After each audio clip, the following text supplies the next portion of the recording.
ಮೊದಲನೇದಾಗಿ ಈ ಪೂಜಾ ಸ್ಥಳ, ಈ ಪವಿತ್ರವಾದಂಥ ಸ್ಥಳ ಬಹಳ ಪ್ರಸಿದ್ಧಿಯಾದಂಥದ್ದು ನಮ್ಮ ಜಿಲ್ಲೆನಲ್ಲಿ. ಇಲ್ಲಿ ಸಾಕ್ಷಾತ್ ಶ್ರೀರಾಮಚಂದ್ರನ ಪಾದ ಇರುವಂತಹದ್ದು ಒಂದು ಇತಿಹಾಸ. ಈ ಇತಿಹಾಸವನ್ನ ನಾವೆಲ್ಲರೂ ಕೂಡ ಕಾಪಾಡ್ಕೊಳ್ಬೇಕಾಗ್ತದೆ. ಇದು ಇಡೀ ದೇಶದಲ್ಲಿ ಎಲ್ಲೂ ಕೂಡ ಈ ಒಂದು ಪಾದದ ಗುಹೆ ಬೇರೆ ಎಲ್ಲೂ ಇಲ್ಲ. ಸೊ ಇಲ್ಲಿ ಇದು ಅನೇಕ ರೀತಿಯಲ್ಲಿ ನಮ್ಮ ಇತಿಹಾಸ ಕೂಡ ಬೇರೆ ಇದೆ. ಅನೇಕ ಋಷಿಗಳು ಇಲ್ಲಿ ಜಪ ಮಾಡಿದಂಥದ್ದು ಉದಾಹರಣೆ ಇದೆ. ಇಲ್ಲಿ ರಣಹದ್ದು ಕೂಡ ಇಲ್ಲಿ ಒಂದು ಪ್ರವಾಸಿ ತಾಣವಾಗಿ ಇಲ್ಲ, ಅದು ಕೂಡ ಇದನ್ನ ರಿಸರ್ವ್ ಫಾರೆಸ್ಟ್ ಆಗಿ ಅದನ್ನು ಕೂಡ ಮಾಡಿದ್ದಾರೆ. ಇದರ ಎತ್ತರ ಇನ್ನೆಲ್ಲೂ ನಮಗೆ ಕಾಣಕ್ಕೆ ಸಾಧ್ಯನೇ ಇಲ್ಲ. ಎಂಥದ್ದು ಕೊಂಬೆ ಇದೆ ಅಂತ ಹೇಳ್ತಾರದು ದನಕೊಂಬೆ ಅಂತ ಬೆಟ್ಟ ಅಂತ ಹೇಳ್ತಾರೆ. ಅಂದ್ರೆ ಇಡೀ ನಮ್ಮ ಜಿಲ್ಲೆಯ ಒಂದು ಚಿತ್ರಣನ ನಾವು ಇಲ್ಲಿ ಇಟ್ಕೊಂಡು ನೋಡ್ಬೋದು. ಸೊ ಅಂತ ಒಂದು ಪವಿತ್ರವಾದಂತ ಸ್ಥಳದಲ್ಲಿ ಇವತ್ತು ನಾವು ಮೂಲಭೂತ ಸೌಕರ್ಯಗಳೇ ಇಲ್ಲ. ಎಲ್ಲಾ ರೀತಿಯಲ್ಲೂ ಆಲೋಚನೆ ಮಾಡ್ತಾ ಇದ್ದೀವಿ, ಎಲ್ಲಾ ಬಗ್ಗೆನೂ ನಾವು ಮಾತಾಡ್ತಾ ಇದ್ದೀವಿ. ಸಾಕಷ್ಟು ಜನ ಬೇರೆ ಬೇರೆ ರೀತಿಯಲ್ಲೂ ಕೂಡ ಇವತ್ತು ಬಂದು ನಮ್ಮ ಜಿಲ್ಲೆನಲ್ಲಿ ಅಧಿಕಾರ ಎಲ್ಲವೂ ಕೂಡ ಅನುಭವಿಸ್ತಾ, ಆದ್ರೆ ಇಲ್ಲಿ ಇರುವಂತ ಸ್ಥಿತಿಗತಿಗಳ ಬಗ್ಗೆ ಯಾವತ್ತೂ ಕೂಡ ಗಮನ ಹರಿಸ್ಲಿಲ್ಲ.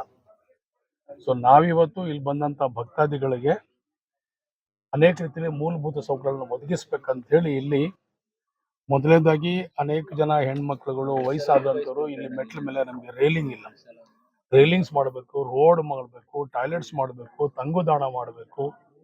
ಇಲ್ಲಿ ಬಂದಂತ ಅತಿಥಿಗಳಿಗೆಲ್ಲೂ ಕೂಡ ಒಂದು ವಿಶೇಷವಾದಂತ ಆದ್ಯತೆ ಕೊಟ್ಟು ಒಂದು ತಂಗುದಾಣ, ಒಂದು ಒಳ್ಳೆ ಒಂದು ಇದನ್ನ ಶೆಲ್ಟರ್ ಕೂಡ ಕೊಡ್ಬೇಕಾಗ್ತದೆ. ಸೊ ಎಲ್ಲಾ ರೀತಿಯಲ್ಲೂ ಕೂಡ ರೋಡ್ ಇಲ್ಲ, ಇಲ್ಲಿ ಅಪ್ರೋಚಿಂಗ್ ರೋಡ್ಗಳಿಲ್ಲ. ಇಂಥ ಒಂದು ಪ್ರಸಿದ್ಧವಾದಂತ ಒಂದು ಸ್ಥಳದಲ್ಲಿ ಈ ಕಡೆ ಒಂದು ಕಡೆ ನಾವೆಲ್ಲರೂ ಕೂಡ ರಾಮನ್ ಭಕ್ತರು ಅಂತ ಹೇಳಿ ನಾವೆಲ್ಲರೂ ಕೂಡ ಬಹಳ ಭಕ್ತಿಯಿಂದ ರಾಮನಿಗೆ ಪೂಜೆ ಮಾಡ್ತೀವಿ. ಸೊ ಇದನ್ನ ವಿಶೇಷವಾಗಿ ಆದ್ಯತೆ ಮೇರೆಗೆ ನಾವು ಮೂಲಭೂತ ಸೌಕರ್ಯವನ್ನು ಕೊಟ್ಟು ಇದಕ್ಕೆ ಇನ್ನೂ ಹೆಚ್ಚಿನ ರೀತಿಯಲ್ಲಿ ಪ್ರಸಿದ್ಧಿ ಆಗುವ ರೀತಿಯಲ್ಲಿ ನಾವು ಕೆಲಸ ಮಾಡಬೇಕು ಅಂತ ಹೇಳಿ ಇವತ್ತು ಪ್ರವಾಸೋದ್ಯಮ ಇಲಾಖೆಯಿಂದ 2 ಕೋಟಿ ರೂಪಾಯಿ ಮತ್ತೆ ಇನ್ನು ಕೆಲವು ಬೇಕಾದಷ್ಟು ಮುಜರಾಯಿಂದ ಒಂದಷ್ಟು ಹಣ ಇದೆ. ಮತ್ತೆ ನನ್ನ ಅನುದಾನದಲ್ಲೂ ಕೂಡ ಇಲ್ಲಿ ಎಲ್ಲಾ ರೀತಿಯಲ್ಲೂ ಕೂಡ ಇಲ್ಲಿ ಅನುಕೂಲ ಆಗ್ಬೇಕಂತ ಹೇಳಿ ಇವತ್ತು ಕೆಲಸಕ್ಕೆ, ಇವತ್ತು ಮೂಲಭೂತ ಸೌಕರ್ಯಕ್ಕೆ, ಅಭಿವೃದ್ಧಿ ಕೆಲಸಗಳಿಗೆ, ರಸ್ತೆ, ರೋಡು, ಚರಂಡಿ, ಶುದ್ಧ ನೀರು ಘಟಕ ಎಲ್ಲಾ ರೀತಿಯಾದಂತ ಸೌಲಭ್ಯಗಳನ್ನ ಕೊಟ್ಟು ಇದನ್ನ ಒಂದು ಒಳ್ಳೆಯ ಉನ್ನತ ರೀತಿಯಲ್ಲಿ ಕೆಲಸ ಮಾಡ್ಬೇಕಂತ ಹೇಳಿ ನಾವು ತೀರ್ಮಾನ ಮಾಡಿ ಈ ಸಮಿತಿಯ, ಈ ರಾಮದೇವ್ರ ಬೆಟ್ಟದ ಎಲ್ಲ ಸಮಿತಿಯವರು, ನಮ್ಮ ಮುಖಂಡರುಗಳು, ನಮ್ಮ ಮಾಜಿ ಶಾಸಕರು ರಾಜಣ್ಣ, ಪ್ರಾಧಿಕಾರದ ಅಧ್ಯಕ್ಷರು, ನಮ್ಮ ನಾಗಣ್ಣ, ನಮ್ಮ ಸಿಆರ್ ವೆಂಕಟೇಶನ ಹಳೆಯ ಅಧ್ಯಕ್ಷರು, ಪಾಪ ಅವರೆಲ್ಲರೂ ಕೂಡ ಇವತ್ತು ಎಲ್ಲರೂ ಸೇರಿ ಇವತ್ತು ಈ ಒಂದು ಕೆಲಸಕ್ಕೆ ನಾವೆಲ್ಲರೂ ಕೂಡ ಚಾಲನೆಯನ್ನು ಬಗ್ಗೆ ಸಾಕಷ್ಟು ಈಗ ವಿವರಣೆ ಕೊಟ್ರಿ ಸರ್. ಸರ್ಕಾರದಿಂದ ವಿಶೇಷ ಅನುದಾನ, ಯಾಕಂದ್ರೆ ಬಿಫೋರ್ ತಾವು ಶಾಸಕರ ಮೊದಲು ಕೂಡ ಇದ್ರ ಬಗ್ಗೆ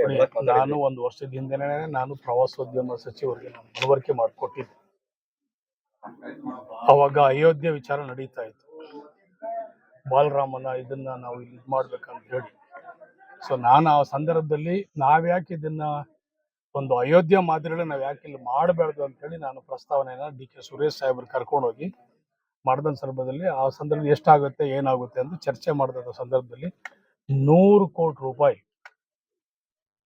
ಅಯೋಧ್ಯೆಯಲ್ಲಿ ಯಾವ ರೀತಿ ಯಾವ ಮಟ್ಟಕ್ಕೆ ನಾವೆಲ್ಲರೂ ಕೂಡ ಒಂದು ಪ್ರಸಿದ್ಧಿಯಾದಂತ ಇಡೀ ದೇಶದಲ್ಲಿ ಒಂದು ದೇವಸ್ಥಾನವನ್ನ ಮಾಡಿ ಭಗವಂತ ದರ್ಶನ ಪಡಿತಾ ಇದ್ವಿ, ಅದೇ ರೀತಿ ಇಲ್ಲೂ ಕೂಡ ಅದೇ ರೀತಿ ಮಾದರಿ ಮಾಡ್ಬೇಕಂತ ಹೇಳಿದಂತ ಸಂದರ್ಭದಲ್ಲಿ 100 ಕೋಟಿಗೆ ಇದು ಮಾಡಿದ್ವಿ. ಆವಾಗ ಎಚ್.ಕೆ. ಪಾಟೀಲ್ ಇಲ್ಲ, ಮುಂದಿನ ದಿವಸದಲ್ಲಿ ಇದ್ರ ಬಗ್ಗೆ ಆಲೋಚನೆ ಮಾಡೋಣ ಅಂತ ಹೇಳಿ ಅದಕ್ಕೆ ಇದು ಮಾಡೋದು. ಸದ್ಯಕ್ಕೆ ಈಗ ಮೂಲಭೂತ ಸೌಕರ್ಯ ಒಂದು ವ್ಯವಸ್ಥಿತವಾಗಿ ಮಾಡಿ ಮುಂದಿನ ದಿವಸದಲ್ಲಿ ನಮಗೆ ಸಮಯ, ಕಾಲಾವಕಾಶ ನಮಗೆ ಭಗವಂತ ಕೊಟ್ಟಂತ ಶಕ್ತಿ ಕೊಟ್ಟಂತ ಸಂದರ್ಭದಲ್ಲಿ ನಾನು ನಿಜವಾಗೂ ಕೂಡ ನನ್ನದೇ ಆದಂತ ರೀತಿ ನೀತಿನಲ್ಲಿ ನಾನಿಲ್ಲಿ ಒಂದು ಒಳ್ಳೆ ಕೆಲಸ ನಾವೆಲ್ಲರೂ ಕೂಡ ಅಯೋಧ್ಯೆ ರೀತಿಯಲ್ಲಿ ಮಾದರಿನೆಲ್ಲ ಮಾಡ್ಬೇಕು. ಸರ್, ಹಿಂದೆ ಕೂಡ ಬಿಜೆಪಿ ಸರ್ಕಾರ ಕೂಡ ಇದೇ ರೀತಿ ಯೋಜನೆ ರೂಪಿಸಿತ್ತು, ಆಗ್ಲೂ ಕೂಡ ಕೈ ಬಿಟ್ಬಿಟ್ರು. ಈಗಲೂ ಅಲ್ಲೇ 2 ವರ್ಷ ಆಯ್ತಾ ಬಂತು ಸರ್ಕಾರ. ನಾವು ಹೇಳಿಕೆ ಕೊಡೋರಲ್ಲ, ನಾವು ಕಾರ್ಯಗತ ಮಾಡಿ ತೋರ್ಸೋರು ನಾವೆಲ್ಲರೂ. ಬಿಜೆಪಿಯವರು ರಾಮನ ಹೆಸರು ಹೇಳ್ಕೊಂಡು ಮಾಡ್ತಾರೆ. ಅಧಿಕಾರ ಸಿಕ್ಕಿತ್ತು, ಉಸ್ತುವಾರಿ ಮಂತ್ರಿಗಳಾಗಿದ್ರು, ಯಾವತ್ತರ ದಿನ ಬಂದು ಬೆಟ್ಟ ಇರಲಿಲ್ಲ. ಇಲ್ಲಿರುವಂತ ಕೆಲಸ ಕಾರ್ಯಕ್ಕೆ ಯಾವತ್ತೂ ಕೂಡ ಕೈ ಜೋಡಿಸ್ಲಿಲ್ಲ. ಒಂದಿನ ಸಮಿತಿಯವ್ರ ಜೊತೆಲಿ ಕಷ್ಟ ಸುಖ ಹಂಚ್ಕೊಳ್ಳಿಲ್ಲ ಅವರೆಲ್ಲರೂ ಕೂಡ. ನಾನು ಈ ಜಿಲ್ಲೆಯ ಮಗ, ಈ ತಾಲೂಕಿನ ಮಗ, ನನಗೆ ಮೇಲೆ ಜವಾಬ್ದಾರಿ ಇದೆ. ನನಗೆ ಗೊತ್ತಿದೆ ನಮ್ಮೂರು ನನ್ನ ಕ್ಷೇತ್ರ ಏನ್ ಮಾಡ್ಬೇಕಂತ ಗೊತ್ತಿದೆ. ಅವ್ರಿಗೆ ಬರೀ ರಾಮನ ಹೆಸರು ರಾಜಕಾರಣ ಬೇಕು, ರಾಮನ ಹೆಸರು ಅವ್ರು ರಾಜಕಾರಣ ಮಾಡ್ತಾರೆ. ನಾವು ರಾಜಕಾರಣನೇ ಬೇರೆ, ದೇವರು ದೇವಸ್ಥಾನಗಳೇ ಬೇರೆ. ಸೊ ನಾವು ರಾಜಕಾರಣ ದೇವಸ್ಥಾನದಲ್ಲಿ ನಾವು ಬೆರೆಸಲ್ಲ. ನಾವು ಜವಾಬ್ದಾರಿ ಎಲ್ಲಾ ವರ್ಗದ ಜನರು, ಎಲ್ಲಾ ಧರ್ಮದ ಜನರು ನಾವೆಲ್ಲರೂ ಕೂಡ ಪೂಜೆ ಮಾಡುವಂತ ಸ್ಥಳ ಇದು. ಅದಕ್ಕೇನು ಆದ್ಯತೆಯನ್ನು ಕೊಡಬೇಕು ಆದ್ಯತೆ ನಾವು ಕೆಲಸ ಮಾಡ್ತೀವಿ. ಸರ್ ಅದ್ರ ಜೊತೆಗೆ ಕೆಲವು ಟೆಕ್ನಿಕಲಿ ಪ್ರಾಬ್ಲಮ್ಸ್ ಇರ್ತವೆ ಸರ್. ಅಂದ್ರೆ ಪರಿಸರ ಇಲಾಖೆಯಿಂದ ಕೂಡ ಪರ್ಮಿಷನ್ ನಮ್ದೇ ಆದಂತ ಜಾಗ ಇದೆ. 8 ಚೈನು ಅಂತೇಳಿ ಸುಮಾರು 18-19 ಎಕರೆ ನಮ್ದೇ ಜಮೀನಿದೆ. ಇಲ್ಲಿ ನಮ್ದೇ ಜಮೀನಿದೆ. ಅದಕ್ಕೋಸ್ಕರ ನಿನ್ನೆ DC ಆಫೀಸಲ್ಲಿ ಒಂದು ಪೂರ್ವಭಾವಿ ಸಭೆ ಕೂಡ ಈ ಶ್ರೀರಾಮ ಸಮಿತಿ ನಾವೆಲ್ಲರೂ ಕೂಡ ನಮ್ಮೆಲ್ಲ ಮುಖಂಡರೆಲ್ಲ ಸೇರಿ ನಿನ್ನೆ ಮೀಟಿಂಗ್ ಮಾಡಿದ್ದೀವಿ. ನಮ್ಮ ಆಸ್ತಿ ಎಷ್ಟಿದೆ, ರಾಮದೇವ್ರ ಬೆಟ್ಟದ ಆಸ್ತಿ ಎಷ್ಟಿದೆ, ನಾವೆಲ್ಲ ಏನ್ ಮಾಡಬಹುದು ಏನ್ ಮಾಡಬಾರ್ದು ಅಂತ ಹೇಳಿ ಏನ್ ರಿಸ್ಟ್ರಿಕ್ಷನ್ಸ್ ಇದ್ಬಿಟ್ಟು ಅಧಿಕಾರಿಗಳು ಚರ್ಚೆ ಮಾಡಿ ನಾವೆಲ್ಲರೂ ಕೂಡ ಕಾರ್ಯಕ್ರಮಕ್ಕೆ ಚಾಲನೆ ಕೊಡ್ತಾ ಇದ್ವಿ. ಸುಮ್ನೆ ಮಾಡ್ತಾ ಇಲ್ಲ. ನಿನ್ನೆ DOFO ಇದ್ರು, ACF ಇದ್ರು, ರೇಂಜರ್ ಇದ್ರು, ಫಾರೆಸ್ಟ್ ಇದ್ರು, ಎಲ್ಲರೂ ಇದ್ರು. ಅವ್ರ ಸಮ್ಮುಖದಲ್ಲಿ ಒಂದು ಪೂರ್ವಭಾವಿ ಸಭೆ ಮಾಡಿ ಇಂತಿಂತ ಕೆಲಸ ನಾವೆಲ್ಲರೂ ಕೂಡ ಮಾಡ್ತಾ ಇದ್ದೀವಿ. ಇದ್ರಲ್ಲಿ ಏನಾದ್ರು ನಿಮ್ದು ಬೇರೆ ಬೇರೆ ರೀತಿಯ ಏನೋ ಅಭಿಪ್ರಾಯಗಳಿದ್ರೆ ಸ್ವಲ್ಪ ತಿಳಿಸಿ ಅಂತ. ಇಲ್ಲ ನೀವು ಇದು ಮಾಡ್ಬೋದು ಅದನ್ನ ಮಾಡ್ಬೋದು. ನಾನು ಅಳತೆನೂ ಕೂಡ ಮಾಡಿಸ್ತಾ ಇದ್ದೀನಿ. ಈಗ ರಾಮದೇವ್ರ ಬೆಟ್ಟ ನಮ್ಮ ಆಸ್ತಿ ಎಷ್ಟಿದೆ, ಶ್ರೀರಾಮಚಂದ್ರ ನಮ್ಮ ಆಸ್ತಿ ಎಷ್ಟಿದೆ, ದೇವಸ್ಥಾನದ ಎಷ್ಟಿದೆ ಜಾಗ ಅಂತ ಹೇಳಿ ಅಳತೆನೂ ಕೂಡ ಮಾಡಿಸ್ತಾ ಇದ್ದೀನಿ.